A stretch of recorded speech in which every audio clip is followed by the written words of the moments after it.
O grupo de estudos espíritas Isabel de Aragão vem convidá-lo a participar em mais um estudo do Evangelho segundo o Espiritismo. Hoje iniciamos o estudo do capítulo 16º, cujo tema principal é Servir a Deus e a Mamon. E vamos então começar. Ora, este texto, Servir a Deus e a Mamon. O capítulo contém os seguintes temas: salvação dos ricos, guardai-vos da avareza, Jesus em casa de Zaqueu, parábola do mau rico, parábola dos talentos, utilidade providencial da fortuna e desigualdade das riquezas. Nas instruções dos espíritos vamos encontrar os temas a verdadeira propriedade, emprego da fortuna, desprendimento dos bens terrenos. E hoje vamos abordar os seguintes temas. Os primeiros 6, do item 1 ao item 7. Ora bem, então vamos começar pelo tema salvação dos ricos. E vamos citar Lucas, capítulo 16º, versículo 13. Nenhum servo pode servir a dois senhores, porque ou há de aborrecer um e amar ao outro, ou há de entregar-se a um e não fazer caso do outro. Vós não podeis servir a Deus e a Mamon. Mamon significa o Deus das riquezas, neste caso as riquezas materiais. E eis que, chegando-se a ele, um lhe disse: Bom mestre, que obras boas devo eu fazer para alcançar a vida eterna? Jesus lhe respondeu: Por que me chamais de bom? Bom só Deus o é. Porém, se tu queres entrar na vida, guarda os mandamentos. Ele lhe perguntou: Quais? E Jesus respondeu-lhe: Não cometerás homicídio, não adulterarás, não cometerás furto, não dirás falso testemunho, honra a teu pai e a tua mãe, e amarás ao teu próximo como a ti mesmo. O mancebo lhe disse: Eu tenho guardado tudo isso desde a minha mocidade. O que é que me falta ainda? Jesus lhe respondeu: Se queres ser perfeito, vai, vende o que tens e dá-o aos pobres, e terás um tesouro no céu. Depois vem e segue-me. Porém o jovem, ouvindo estas palavras, retirou-se muito triste, pois possuía muitos bens. E Jesus disse aos seus discípulos: Eu vos digo, em verdade, que é bem difícil a um rico entrar no reino dos céus. Ainda vos digo mais, que mais fácil é passar um camelo pelo fundo de uma agulha do que entrar um rico no reino dos céus. Mateus, capítulo 19, versículos 16 a 24, Lucas, capítulo 17, versículos 18 a 25 e Marcos, capítulo 10, versículos 17 a 25. E aqui introduzimos uma nota explicativa. Jesus referia-se não ao animal camelo, mas à corda de amarrar navios, que era feita com o pelo do animal e que popularmente era chamada camelo. Ok, então vamos a passar aqui às reflexões. Ora bem, sobre este tema, salvação dos ricos. Os bens materiais não são um fim em si mesmo. Deus nos dá a possibilidade de deles usufruir, mas tudo quanto é material é provisório. Um pouco mais à frente, na continuação do estudo deste capítulo, falaremos da verdadeira propriedade, onde Pascal, espírito, define com muita clareza em que consiste a verdadeira propriedade de cada um. E nessa definição, os bens materiais não são considerados, porque, em verdade, eles só nos poderão ser úteis enquanto aqui estivermos, neste plano existencial. Plano existencial que sabemos agora é apenas provisório, dado que o verdadeiro reino da vida é o mundo espiritual, e é para esse que precisamos aprovisionar recursos. Contudo, isso não quer dizer que devemos menosprezar a riqueza material, como se esta fosse um inimigo a evitar. A verdade é que necessitamos dela para adestrar nossa capacidade de bem geri-la, e Deus permite que ela vá passando de mão em mão para que possamos aprender a usá-la com eficiência, não apenas em nosso favor e daqueles que nos são próximos, mas também daqueles que precisam de sobreviver através de um salário digno. Quando há cerca de 2000 anos Jesus disse: "Ninguém pode servir a dois senhores", as pessoas ainda estavam muito fascinadas pelos bens materiais. E, em verdade, isso acontece ainda hoje, o que perturba o nosso progresso espiritual.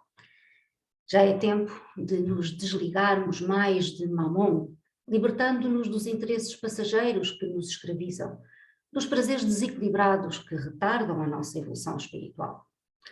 Os conselhos dados por Jesus àquele mancebo, ou seja, o conjunto de normas comportamentais com vistas ao respeito que devemos uns aos outros, companheiros de viagem pela vida, claro que quando respeitados irão contribuir para a nossa evolução. Mas precisamos refletir nas palavras de Jesus. O desprendimento dos bens materiais, a distribuição dos mesmos por aqueles que estão necessitados, é fundamental para provar que já não usamos a fortuna exclusivamente para proveito próprio, mas a colocamos ao dispor de quem dela necessita. Ressalta deste ensinamento de Jesus que, além da obrigação que nos identifica como pessoas cumpridoras de nossos deveres no que respeita às virtudes que devemos cultivar sob os mandamentos do Evangelho, também é necessário exercitar outras virtudes. Aquele moço já cumpria os mandamentos. Ele era um jovem cumpridor das práticas assinaladas no Evangelho, mas ele precisava também aprender a libertar-se da fortuna que aprisiona. Jesus não nos pede que cada um deva libertar-se dos seus haveres, mas no caso em pauta, Jesus sabia que aquele jovem, já rico em virtudes, o que lhe faltava era mesmo isso, esse grande passo, o de conseguir libertar-se dos bens materiais. E bem o sabemos, quanto maior a fortuna, mais difícil será libertar-nos dela. Por isso Jesus fez aquela analogia de que seria mais fácil um camelo, a tal corda, entrar no buraco de uma agulha do que um rico entrar no céu. É que o rico sofre com maior intensidade o apelo das tentações do mundo e dos gozos materiais, que se opõem aos anseios do espírito e que o afastam de Deus. E, no entanto, Deus não exige do espírito a prática desta ou daquela virtude. É o próprio espírito que, movido pela lei do progresso, anseia por outras práticas que o levem à perfeição. Como iremos ver mais à frente, a riqueza não é condenável em si mesma, mas o emprego que lhe damos poderá tornar-se no empecilho para a nossa evolução, mas também poderá ser poderoso auxílio para o nosso progresso espiritual, quando aprendermos a dela fazer o uso adequado, tendo em conta o bem comum. A estrada da perfeição é longa e árdua. Para percorrê-la, precisamos exercitar a prática dos pequenos gestos que gradualmente nos levarão às grandes virtudes. E vamos continuar. Agora, o próximo tema. Guardai-vos da avareza. E vamos novamente a uma citação. Então um homem lhe disse do meio da multidão: Mestre, dizei a meu irmão que reparta comigo a herança que nos coube. Mas Jesus lhe disse: Homem, quem estabeleceu que eu pudesse ser juiz ou fazer vossas partilhas? Depois lhe disse: Guardai-vos e acautelai-vos de toda a avareza, porque a vida de cada um não consiste na abundância das coisas que possui. Sobre o que lhes propôs esta parábola, dizendo: O campo de um homem rico tinha dado abundantes frutos, e ele revolvia dentro de si estes pensamentos, dizendo: Que farei que não tenham de recolher os meus frutos? E disse: Farei isto, derrubarei os meus celeiros e os farei maiores, e neles recolherei todas as minhas novidades e os meus bens. E direi à minha alma: Alma minha, tu tens muitos bens em depósito para largos anos. Descansa, come, bebe, regala-te. Mas Deus disse a este homem: Néscio, esta noite te virão demandar a tua alma, e as coisas que tu ajuntaste, para quem serão? Assim é o que entesoura para si, e não é rico para Deus.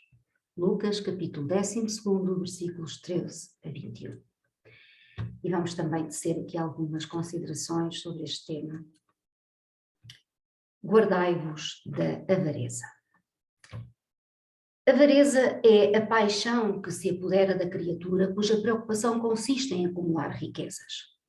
Ainda são muitas as pessoas que não creem em Deus e veem nas coisas da terra essa felicidade efêmera que continuamente se escoa das suas vidas vazias. Desconhecendo a vida futura, não se apercebem de que de um momento para o outro vem a morte e tudo o que acumularam durante a vida terrena cá vai ficar, para, na maioria das vezes, ser esbanjado pelos outros que nada fizeram para a aquisição de tanta riqueza. A parábola do avarento é uma síntese maravilhosa do trágico fim de todos aqueles que não veem a felicidade senão no dinheiro e são seus escravos incondicionais. Para essa gente, havendo dinheiro, há tudo, pensam eles. Periclita a família, cambaleia a sociedade, arraste-se o mendigo pelas vias públicas envergonhado e descomposto. Chore e soluço o aflito, grite de dores o enfermo, o miserável ou o inválido sem pão e sem lar, pois nada comove esses corações de pedra, nada consegue mudar ou desviar-lhes as vistas dos seus frutos, dos seus celeiros, do seu ouro. Entretanto, os miseráveis, os famintos, os andrajosos, os pedintes de todas as espécies andam por aí a lembrar que eles já foram opulentos noutras eras e não souberam usar com dignamente os bens que Deus lhes emprestou. Foram ricos de dinheiro, mas muito pobres para com Deus. Agora as leis divinas cobram seu tributo, reconduzindo-os ao caminho certo através da dor. Jesus não veio ao mundo para reinar sobre as coisas perecíveis da terra, nem para deixar aos seres humanos leis materiais.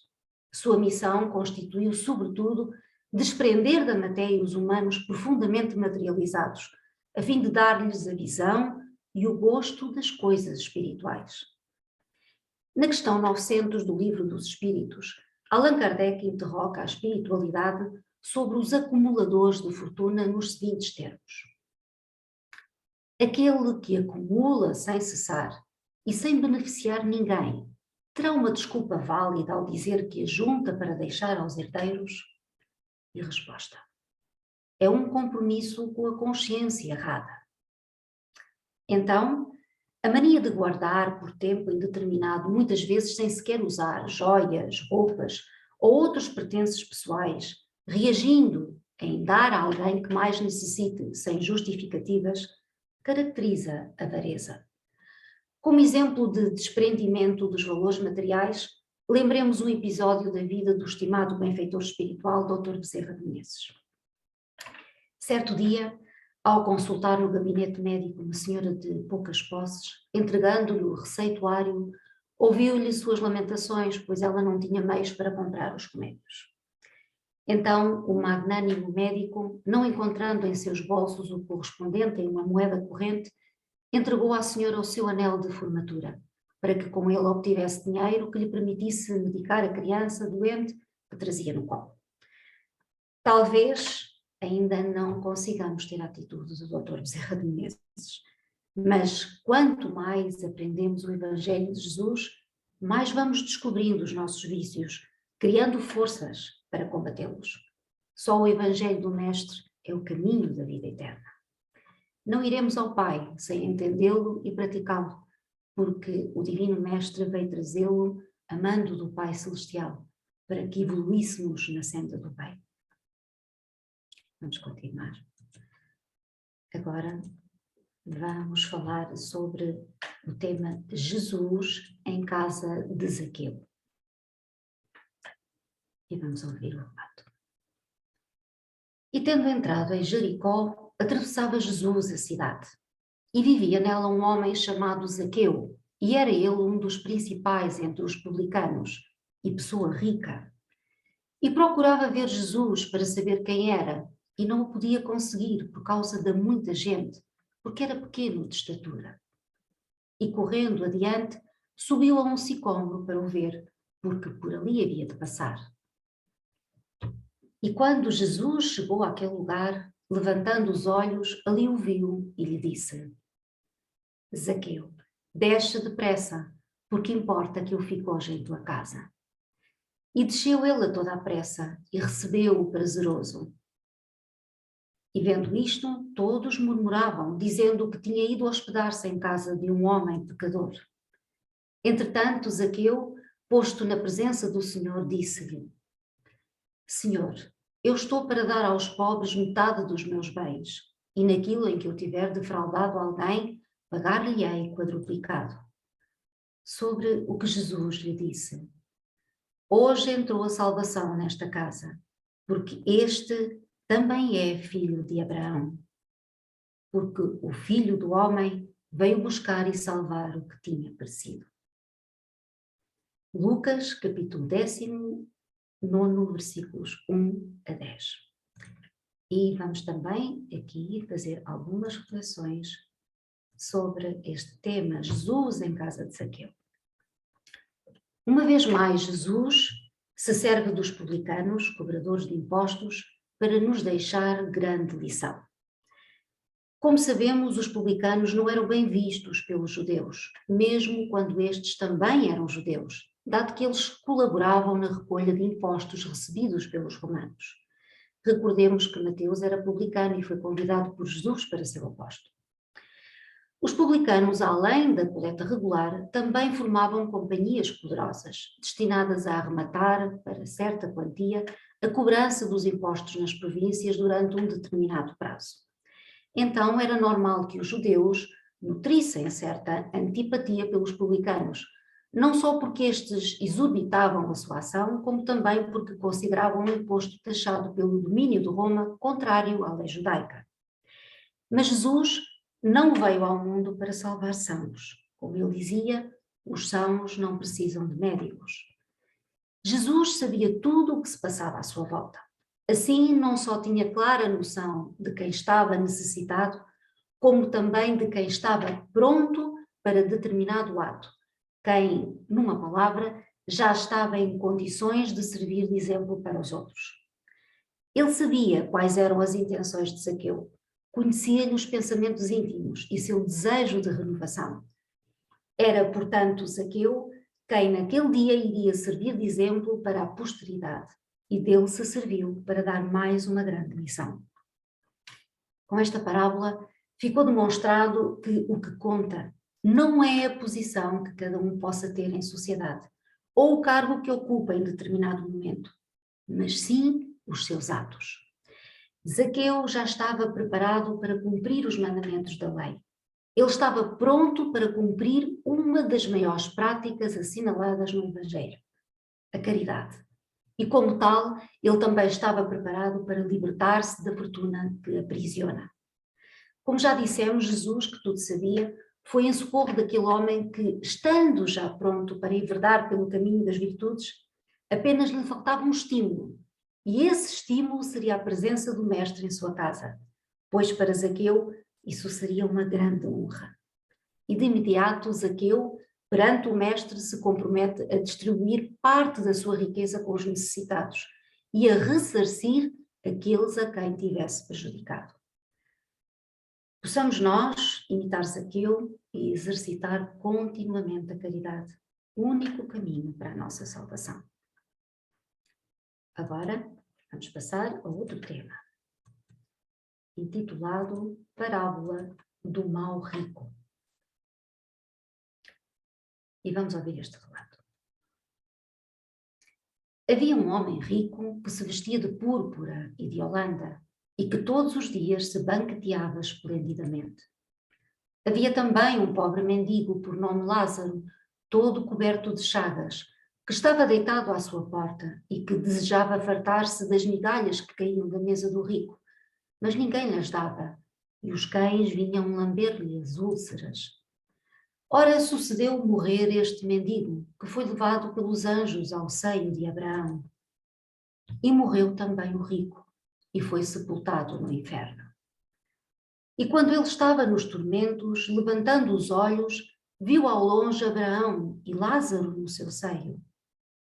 E gritando ele, disse: Pai Abraão, compadece-te de mim e manda cá Lázaro para que molhe em água a ponta do seu dedo, a fim de me refrescar a língua, pois sou atormentado nesta chama. E Abraão lhe respondeu: Filho, Lembra-te de que recebeste os teus bens em vida e de que Lázaro não teve senão males. Por isso está ele agora consolado e tu em tormentos. E demais, que entre nós e vós está afirmado um grande abismo, de maneira que os que querem passar daqui para vós não podem, nem os de lá passar para cá. E disse o rico: Pois eu te rogo, pai, que o mandes à casa de meu pai, pois tenho 5 irmãos, para que lhes dê testemunho, e não suceda venham também eles parar a este lugar de tormentos. E Abraão lhe disse: Eles lá têm Moisés e os profetas, ouçam-nos. Disse, pois, o rico: Não, pai Abraão, mas se for a eles algum dos mortos, hão de fazer penitência. Abraão, porém, lhe respondeu: Se eles não dão ouvidos a Moisés e aos profetas, tampouco se deixarão persuadir, ainda que ressuscite algum dos mortos. Lucas, capítulo 16, versículos 19 a 31. E vamos também fazer aqui, tecer alguns comentários sobre este tema, a parábola do mau rico. Abraão foi o patriarca dos hebreus, alta personalidade do Antigo Testamento, cuja fé era tão inabalável a ponto de quase sacrificar seu filho único, Isaque, para obedecer às ordens que havia recebido do alto. Era um crente sincero na imortalidade do espírito. Via o espaço semeado de espíritos com quem conversava, vivendo em relação contínua com o mundo espiritual. Foi para esse mundo que foi Lázaro, que na terra viveu aguilhoado pela dor, privado das delícias do mundo, mas que cria num Deus supremo, que lhe concedera aquela existência de expiação e de provas para que reparasse os males das suas vidas passadas, em que havia-se descuidado das coisas divinas e só tratado dos gozos efêmeros. Lázaro saldara a sua conta. Ao sair da prisão corpórea, tinha pago o último ceitil da sua dívida e reconquistara o reino da liberdade e da luz, que Deus concede a todos que se submetem à sua lei, aos seus santos desígnios. O rico desta parábola personifica a humanidade, sempre rebelde aos ditames da luz e da verdade, que são escravos do reino do mundo, esse paraíso perdido na degradação moral que avilta os espíritos e os atira aos erros dos vícios. Ele gozou no mundo e sofreu no espaço. Lázaro sofreu no mundo e gozou no espaço. Este rico que se vestia de púrpura e que todos os dias se regalava esplendidamente é o símbolo daqueles que querem tratar da vida do corpo e esquecem-se da vida do espírito. Esta parábola é um ensino alegórico, mas representativo do que se passa no espaço para afirmar a nossa vida além do túmulo. Lázaro representa os excluídos da sociedade terrena, aqueles que mal podem chegar ao portão dos grandes templos, os que não podem entrar nos palácios dourados, os que a sociedade despreza. Os pobres, em que Lázaro serviu de símbolo na parábola, são os que sofrem com resignação. São os que desprezam os bens da terra porque buscam as coisas de Deus. São aqueles que se veem usurpados daquilo a que tinham direito na terra, mas pacientes e resignados não se revoltam, porque creem no futuro e esperam as dádivas que lhes estão reservadas por Deus. Eles sabem, porque estudam, esperam e oram, que existe um Criador, um Pai Supremo, que lhe dará o prémio pelas suas desventuras bem sofridas. Eles sabem que esse prémio, esse salário, essa luz, embora às vezes pareça tardar, não faltará, porque a justiça de Deus é infalível. O seio de Abraão é a liberdade do espírito no espaço infinito. É o mundo invisível onde os espíritos caminham livres de todas as peias, realizando sempre novas conquistas, fazendo novas descobertas, aprendendo novas verdades que os elevam em conhecimentos e moral, que os elevam em felicidade. Mas também os ricos do mundo terão um dia novas oportunidades, pois Deus é Pai de todos e jamais nos esquece. Saibamos nós aproveitar as oportunidades da vida, desta presente vida, porque em verdade não sabemos se esta não será a derradeira. E vamos continuar. Agora vamos falar sobre a parábola dos talentos. E vamos ouvir a citação. Porque assim é como um homem que, ao ausentar-se para longe, chamou os seus servos e lhe entregou os seus bens. E deu a um 5 talentos, e a outro 2, e a outro deu 1, a cada um segundo a sua capacidade, e logo partiu. O que recebera, pois, 5 talentos foi-se e entrou a negociar com eles e ganhou outros 5. Da mesma sorte, também o que recebera 2 ganhou outros 2. Mas o que havia recebido 1, indo-se com ele, cavou na terra e escondeu ali o dinheiro de seu senhor. E passando muito tempo, veio o senhor daqueles servos e chamou-os a contas. E chegando-se a ele o que havia recebido os 5 talentos, apresentou-lhe outros 5 talentos, dizendo: Senhor, tu me entregaste 5 talentos, eis aqui outros 5 mais que lucrei. Seu senhor lhe disse: Muito bem, servo bom e fiel. Já que foste fiel nas coisas pequenas, dar-te-ei a intendência das grandes. Entra no gozo do teu senhor. Da mesma sorte apresentou-se também o que havia recebido 2 talentos e disse: Senhor, tu me entregaste 2 talentos, e eis aqui tens outros 2 que ganhei com eles. Seu senhor lhe disse: Bem está, servo bom e fiel. Já que foste fiel nas coisas pequenas, dar-te-ei a intendência das grandes. Entra no gozo do teu senhor. E chegando também o que havia recebido 1 talento, disse: Senhor, sei que és homem de rija condição. Cegas onde não semeaste e recolhes onde não espalhaste. E temendo-me fui e escondi o teu talento na terra. Eis aqui o que é teu. E respondendo o seu senhor lhe disse: Servo mau e preguiçoso, sabias que cego onde não semeei e que recolho onde não tenho espalhado. Devias logo dar o meu dinheiro aos banqueiros e vindo eu teria recebido certamente com juro o que era meu. Tirai-lhe, pois, o talento e dai-o ao que tem 10 talentos. Porque a todo o que tem dar-se-lhe-á e terá em abundância, e ao que não tem, tirar-se-lhe-á até o que parece que tem. E ao servo inútil, lançai-o nas trevas exteriores. Ali haverá choro e ranger de dentes. Mateus, capítulo 25, versículo 14 a 30. E vamos aqui também tecer algumas palavrinhas sobre este contexto. Parábola dos talentos. Bom, as parábolas foram um instrumento poderoso de que Jesus se serviu para passar mensagens que de outro modo seria difícil serem compreendidas pelo povo de então. Uma imagem vale por 1000 palavras. E enquanto as palavras se esquecem com facilidade, as imagens ficam vivas em nosso espírito, podendo servir de roteiro às nossas ações. Na parábola dos talentos temos ensinamentos de grande profundidade que nos alertam para as responsabilidades de cada um e que são proporcionais àquilo que de nós se espera.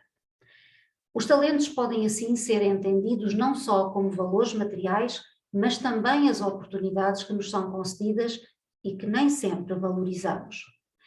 Nesta parábola verificamos que Jesus, além de não considerar a riqueza um mal em si, até estimula quem a possui a multiplicá-la de modo a beneficiar não apenas o seu proprietário, mas também aqueles que dele dependem. Verificamos também que a riqueza é necessária como motor indispensável para promover o progresso material do planeta. Sem progresso, a humanidade estagnaria, com prejuízos evidentes para toda a gente. Mas, além de estimular os seus possuidores a fazê-la crescer, Jesus adverte ainda que penas graves estarão reservadas para aqueles que, por medo ou preguiça, não a multiplicarem e não fizerem bom uso dela. Reforçamos a ideia de que os valores intelectuais e a inteligência de que somos dotados se constituem numa fortuna apreciável que nos cumpre ampliar e fazer produzir. A quem muito se der, muito lhe será pedido, e a quem pouco tiver, ser-lhe-á tirado até o que parece que tem, numa alusão clara à necessidade que temos de muito dar, pois nós, especialmente os espíritas, muito temos recebido. Precisamos multiplicar os valores que já temos e colocá-los ao dispor da sociedade, ajudando-a a progredir. A parábola dos talentos exemplifica bem o quanto é imperioso que façamos crescer a riqueza que Deus nos concede, seja ela de teor material ou espiritual, procurando sempre que isso possa beneficiar o próximo. E de que maneira? Aplicando essa riqueza a benefício dos nossos irmãos mais necessitados, na prática constante da caridade que nos devemos uns aos outros, de modo a construirmos um mundo melhor, um mundo mais fraterno, em que cada um se preocupe com o todo e não apenas consigo. E agora vamos falar do último tema desta live, utilidade providencial da fortuna. E nos diz Allan Kardec: se a riqueza tivesse de ser um obstáculo absoluto à salvação dos que a possuem, como se poderia inferir de certas expressões de Jesus, interpretadas segundo a letra e não segundo o espírito?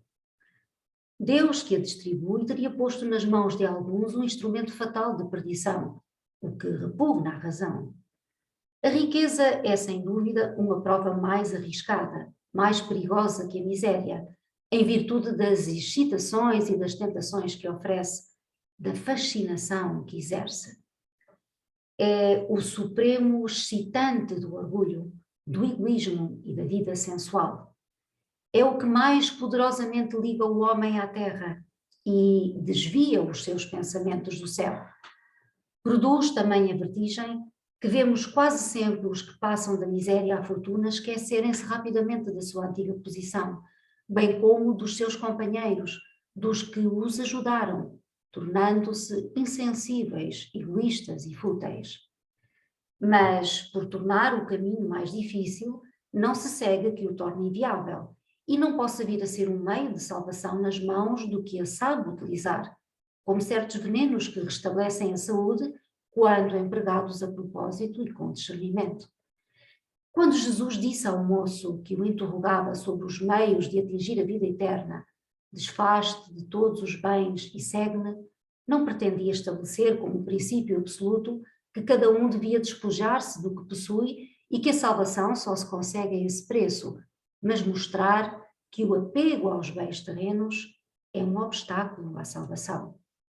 Aquele moço, com efeito, julgava-se fito com a lei, porque havia observado certos mandamentos, e, no entanto, recuava à ideia de abandonar os seus bens.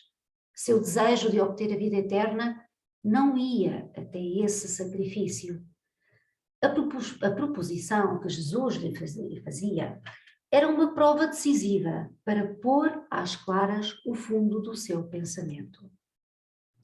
Ele podia, sem dúvida, ser um padrão de homem honesto, segundo o mundo, não prejudicar a ninguém, não maldizer o próximo, não ser frívolo nem orgulhoso, honrar ao pai e à mãe. Mas não tinha a verdadeira caridade, pois sua virtude não chegava até à abnegação. Eis o que Jesus quis demonstrar. Era uma aplicação do princípio: fora da caridade não há salvação. A consequência daquelas palavras, tomadas na sua mais rigorosa acessão, seria a abolição da fortuna, como prejudicial à felicidade futura e como fonte de incontáveis males terrenos. E isso seria também a condenação do trabalho, que a pode proporcionar. Consequência absurda que reconduziria o homem à vida selvagem e que, por isso mesmo, estaria em contradição com a lei do progresso, que é a lei de Deus. Se a riqueza é a fonte de muitos males, se excita tantas más paixões, se provoca mesmo tantos crimes, não é a ela que devemos ater-nos, mas ao homem que dela abusa, como abusa de todos os dons de Deus. Pelo abuso, ele torna pernicioso o que poderia ser-lhe mais útil, o que é uma consequência do estado de inferioridade do mundo terreno. Se a riqueza só tivesse de produzir o mal, Deus não a teria posto na terra. Cabe ao homem transformá-la em fonte de bem.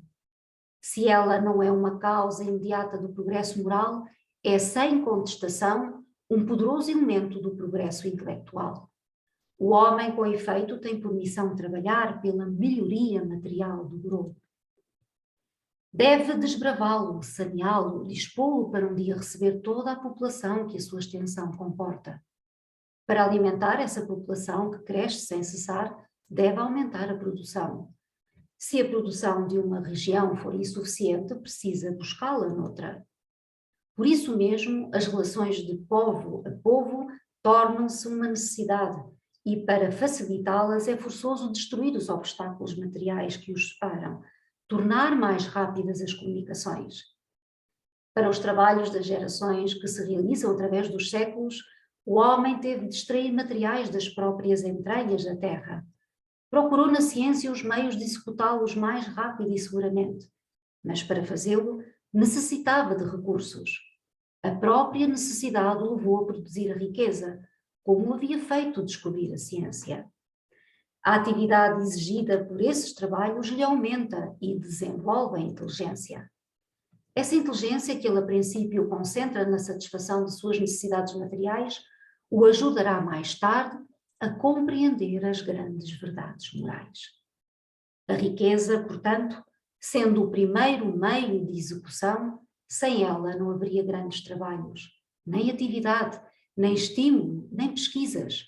Com razão, pois, é considerada elemento de progresso. E terminamos aqui a primeira parte deste capítulo. E bom, a explanação deste item já foi bem escamoteada no PowerPoint, através das palavras de Allan Kardec, o que nos parece não ser necessário tecer mais considerações sobre o tema. Assim, resta-nos agradecer a vossa presença e desde já deixamos o nosso convite para o estudo da segunda parte deste capítulo. E até lá, votos de muita paz.